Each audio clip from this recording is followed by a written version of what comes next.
Sometimes when a podcast recording session ends, what we talk about afterwards, with the tape still running, can also be fascinating. In part 2 with Brian, that's exactly what we got. You will hear from time to time during this recording. The audio quality is a little bit fractious, but please, stick with it. It's really worth it.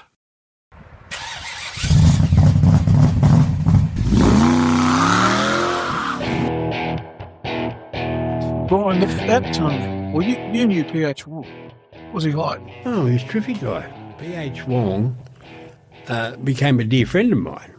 And but in '68, he had a company called Newton Enterprises, and he brought Skinny Manton up to Singapore, and he built this lightweight.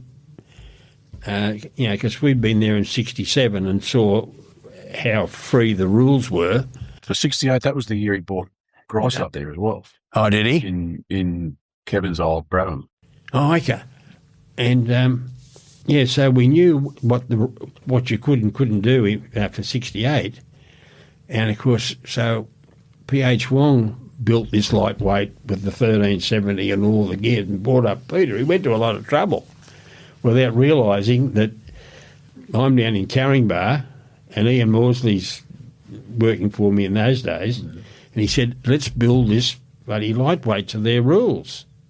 So we bought this 850 body shell for $500, right? Fitted all the hydroelastic and built this 1370 engine, and it must have had 130 horsepower or something. That's a lot of grunt. Yeah.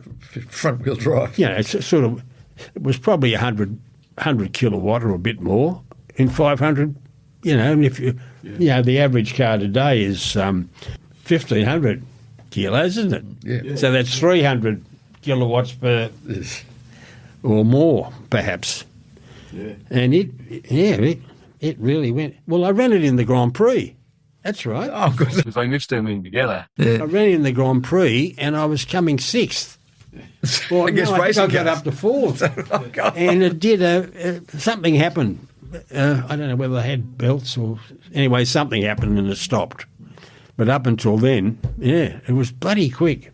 What was that circuit like? Was it the Thompson circuit? Yeah, Thompson Road. And I was the only guy. I'm the only guy in the world when I went up there in '67 that between races I went to another country. Oh, you went to Malaysia? I went to Malaysia because Dickie, who was still a close mate of mine, he's 93, I think, and Thompson Road is right up in the northern part of Singapore Island, and it's as hot as buggery, I tell you. So we went across the causeway into Malaysia and sat in the pub for a couple of hours in the air conditioning between races. That's what you mean. So Yeah.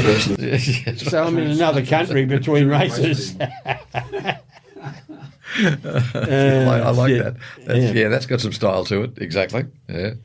But I've got photographs. There was a magazine that BMC brought out called The Rosette. Oh, yes. About everything happening regarding their vehicles, Austins and Austin trucks and Morrises and everything. And there's a photograph of them loading the Coupe S. There was a version of the 707 that had a cargo bay up the front on one side. Up the front? Yeah. It was first class on the right-hand side of the aisle, and this cargo bay on the other side in the front of the plane, the 707. Okay. And here's the... So you walk down the aisle of the plane and you can't go to one side. No. Yeah, exactly. No. It's a one... So here's a photograph of this thing up on a pallet sideways, and it's a Cooper S with little skinny wheels and no skirts because it wouldn't fit. No, they had to take the wheel arches off it, the little wheel arches and put skinny wheels on it, and they squeezed it in the side of the... So it's the only car you'd get in there. Yeah, that's right. Yeah, exactly. And they flew it, and Dickie paid for all that. Of course. Yeah, of course. And he'd have the press organised at the airport. Oh, it was a big to do. He was quite the star locally. Yeah. And wealthy. And the old gag is, you can achieve almost anything with unlimited money, right? P.H. Wong, Did you know his daughter, Anne Wong? Because she raced. I met her a couple of times. She raced, yes. It was Minis. Yeah, that's right. And did she have a bad accident, or Murray Louise somebody had, I think it might have been PH's daughter. Yeah. And, but he finished up living at Neutral Bay. Oh, did he? Yeah, he lived in Neutral Bay. Or Cremorne, should I say. Okay. And is he no longer with us? No, he's been gone a while. His partner was still around. I lost contact with her, Chinese woman. Yeah, so P.H. Wong and his elder brother P.T. P.T. told the stories of hiding in those big monsoon drains from the Japs when they came into Singapore. Yeah, and he was a young bloke. Well, he lived through it, obviously. Yeah, you know. yeah. But they had a huge home up on top of the hill. Okay. His PH's dad was very well known. He was a Dato, which is a Sir, you know. So I think a pretty wealthy family at some stage. One of the things I missed all the Singapore stuff, so but one of the things I should have put in there was just to talk about how you got Marie Claude Beaumont out. How did that happen? He came out, didn't she? She drove with Johnny Leffler. Yeah. Yeah, and that was in one of your cars. In 75, and they won the class. Marie Claude Beaumont. This is something that you might not know, but she, and maybe you should know, because in the late 90s, she turned up. Because Barry Lake got the story, interviewed her. She turned up at, maybe it was Adelaide, I think it was Melbourne for the Grand Prix, Right. as a photographer, shooting for whoever, I don't know. Yeah, Marie Claude Beaumont. Yeah, I ran a car for she and Christine in 76 at Bathurst, and it didn't go well at all. I gave it to have the engine done, especially, and I don't know, just didn't perform. You know, it's funny, I don't know why these things pop into your head, but which was the year that Bobby Morris ran two cars in the late 70s or mid-70s, and he brought these two Yanks out, Guthrie, the girl, and 77. Rutherford. No, he brought Rutherford out and Janet Guthrie. Yeah. That was well, anyway, that year, the two Yanks were pounding around on Saturday, you know, like hopelessly off the pace. Yeah. Hopelessly off the pace. Yeah. And whinging and bitching and complaining about the car and all this sort of thing, you know. And it was very late in the last practice session on Saturday afternoon, and Bob got the shits. And got in the car, did he? He got in the car and he went out and he did one warm-up lap, whack, and he put it on the second row. And he got out of the car and he just looked at him. He said, "It's not the car. It's not the right." Well, Johnny Rutherford ran into me in 1993.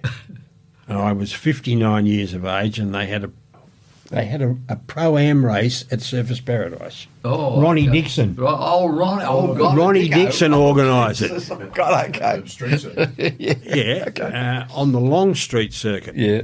The first street circuit, the longer one. Yeah. Yeah, the longer one. Yeah. What were the cars? They were 24 valve, single cam, 24 valve, 16 valve, sorry, Ford Escorts or Ford Lasers or something. You know, I think they were the laser. Yeah, lasers, and they had some set up, single overhead cam, they were like which worked 16 valve. Yeah, it was the Mazda 323, effectively. Okay. Yeah. So they had all these, and they had Brabham. He had a good feel. Remember that. Parnelli Jones, and if you remember the race, and all the drivers got a whole spending money, free accommodation, full race suit, hat, gloves.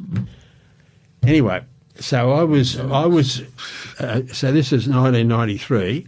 I was 59. They said, "You've got a Guernsey."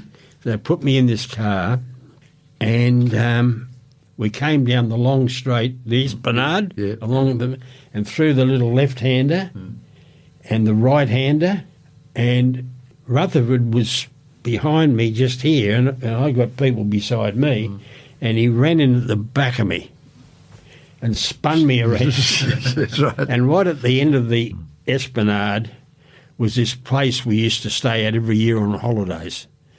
And we'd booked the room for the thing, and all my family were there. And you were right backwards. No, I was looking back to all them sitting up on the bloody balcony. I went, oh, this is embarrassing. If I come last, I'll get drummed out of town. So anyway, everybody went past. There's water all over the road, and I realised that it was the water bottle, the windscreen wiper bottle, not the radiator. That's right. So I drove the ring off this thing. Press on regardless. I pressed on regardless. I was passing cars inside over the roundabout. But it was Rutherford, the Indianapolis 500 winner, ran into me. Oh, yeah. When I first went to Bathurst, I got invited to be in this guy's pit crew in 1955, and I was so excited. And I went up there, and Bibb still had the C-type, I think, in 55, or the D-types weren't out then. No, D-types weren't out then. The D-types came out in 56. Okay, well, he's in the C-type, and he did 3 minutes, 1 second. Right? Years later, you'd be amazed just the ordinary production car could do 3 minutes, 1 second. That's right, yeah.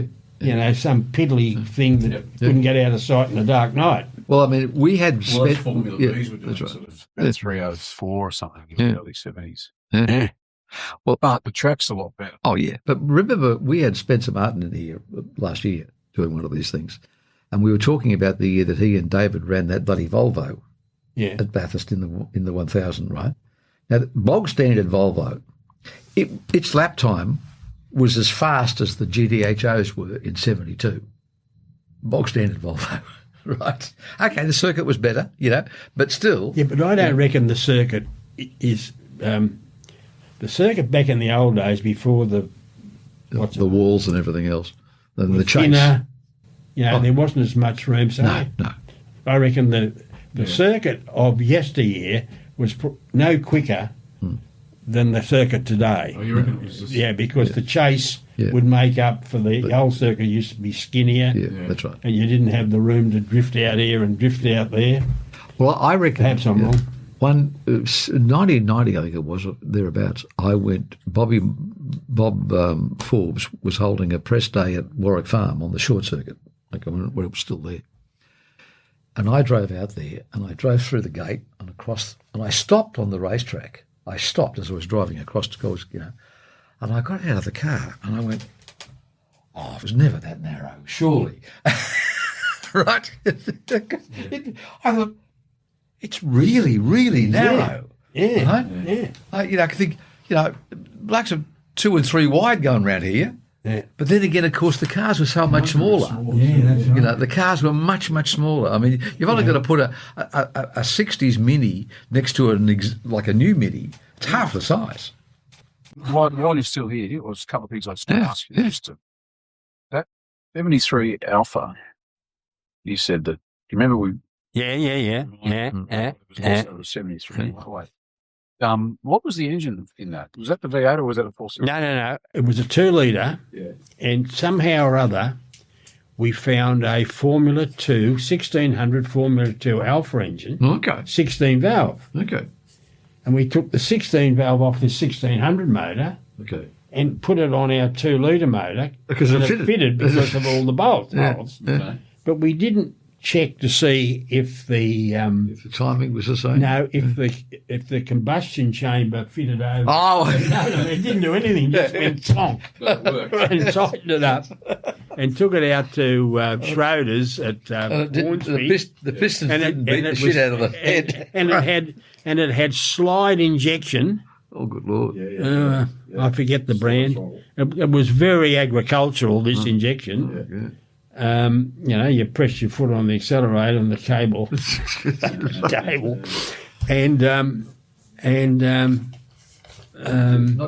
was an early version of fly-by-wire. Right. So and we'd gone to a lot of trouble with lightening it. Yeah. Was that the same car? That was 5-litre V8. no. The GTA, the original GTA AM, we put the V8 in it, and then what's his name in Melbourne put it back to standard, still in the Chesterfield colours. I forget his name. He's with the Alpha Club in Victoria. But the GTA is owned by a guy called Steve Byrne. Yeah. It's now back to touring car. It's now back to the original colour. When I first saw the car, I went down to Phillip Island, and I saw it there for the first time after he restored it back to white with Alec Milden. And I stood and looked at it, and I had a tear in my eye. The car was pristine, brand new. Yeah, brand new. It's funny, but it's gone off a bit now. He sort of, he's probably ran it in a few club events. Yes. Not quite as pristine. But the 2.5-litre V8 one, I've got vivid memories of that because I was 9 years old, I think, and it was the first time I'd ever been. Don't you hate him immediately? Warwick Farm. I think it was the Grand Prix meeting, so it's the first time I've actually been to car racing, and I was all I was interested in, and it was so it was the touring car race, and there was you. Moffat wasn't there, but the 4 quick cars. Because it was Gagan with the white Super Falcon, Peachy's Monaro, Jane was there with the Camaro, and then there was your car. And I'd not heard of your car before. It was a 9-year-old Marine magazines and things. I didn't know what it was, but it was the most gorgeous thing. And it sounded great, and it had little trumpets coming out. Yeah, that would have been 72. Nice. Yeah. And I couldn't understand as a 9-year-old, how the hell is that keeping up? Why like Peachy? In the yellow car. The other thing I forgot to mention was the day with Moffat. Yeah. And it was a 2-race thing. So I'm going around in the first heat. Which year is this? This would be 72 in the V8. And it was Moffat, myself, and I forget who else. Anyway, Moffat and I were in front. And what we didn't realise was that the overall, there were 2 races, and they combined the time of the 2 races. Gotcha. So I'm going around, and this is the day that the V8's doing 38s, which was a reasonable time. Yeah. And Moffat's behind me, and he elected down the straight, say, not to pass me in the Mustang. So I win the race by 0.2 of a second. So in the second race, I'm behind him, and I'm right up his cracker, and he wins the race by 1/10 of a second. So you win, and all of a sudden they say, and the winner is Brian Foley. Yeah, that's right. Brian Foley. By 1/10 of a second. And we looked at each other. I said, "Sorry, mate, I won." Oh dear. So that was the day I beat Moff at the farm, mate. It's funny, but Wayne Webster was the guy who he was the one who actually started the whole Alan and Arthur thing with Moffat. Now, you weren't around at the time, but when he was phased out of driving in the early 90s, and he was a team owner, okay, Webster, who was the motoring editor of the Herald at the time, not the Herald, the telly, he came up with this thing, and he'd walk into Moffat's garage, and he'd say, "Right, who's here today, Alan or Arthur?" Because Alan was the racing driver, and Arthur was the really nice guy who was Alan's real personality, as you know, okay? So it was either Alan, the racing car driver, absolute arsehole, or Arthur, the really nice guy. Who's here today? Is that right? And it was one of those in-jokes that only a handful of people knew, right? But I have so many really wonderful, happy memories of Alan in all sorts of weird circumstances where he was himself, even at a racetrack, right?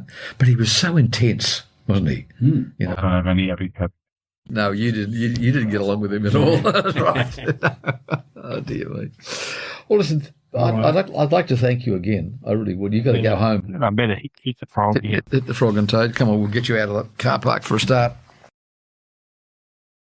That was Brian Foley, a legend of Australian motor racing and a man I'm sure you'll agree we could listen to for hours.